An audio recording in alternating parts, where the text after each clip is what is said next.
Happy Diwali to all. এভাবেই প্রত্যেকের জীবন আলোয় ভরে উঠুক। আজকে ছিল দিওয়ালির প্রথম দিন এবং আমি রেডি হয়ে গেছি, আর এটা হচ্ছে আমাদের অ্যাপার্টমেন্টের পুজো।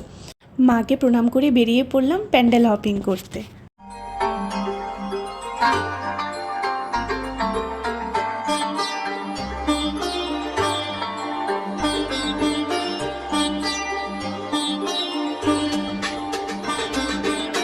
আচ্ছা, রোলার কুলফি খেতে কারা কারা পছন্দ করে বলো তো?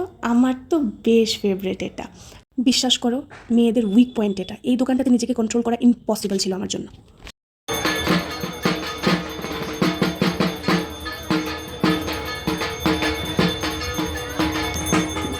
মেলায় ঘুরতে ঘুরতে হঠাৎ চোখ পড়লো এই মোমো স্টলটাতে। সবার আগে গিয়ে তাড়াতাড়ি মোমো নিয়ে নিয়েছি। টেস্টটা ত্রিপুরার মোমোর মতো না, but it's okay okay okay type. আমার মায়ের পায়ের জবা হয়ে ওঠে না ফুটে না, তার গন্ধ না থাক যা আছে সে নয় রে ভুয়া ভুরন। গন্ধ না থাক, ও তার গন্ধ না থাক যা আছে সে নয় রে ভুয়া ভুরন। মায়ের পায়ের জবা হয়ে ওঠে না ফুটে না, আমার মায়ের পায়ের জবা হয়ে ওঠে না ফুটে না।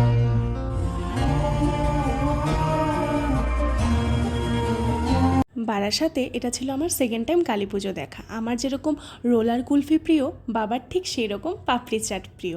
তো দুজনেই এখানে পাপড়ি চাট খেয়ে নিচ্ছে। এরপর বেরিয়ে পড়বো বাড়ির উদ্দেশ্যে।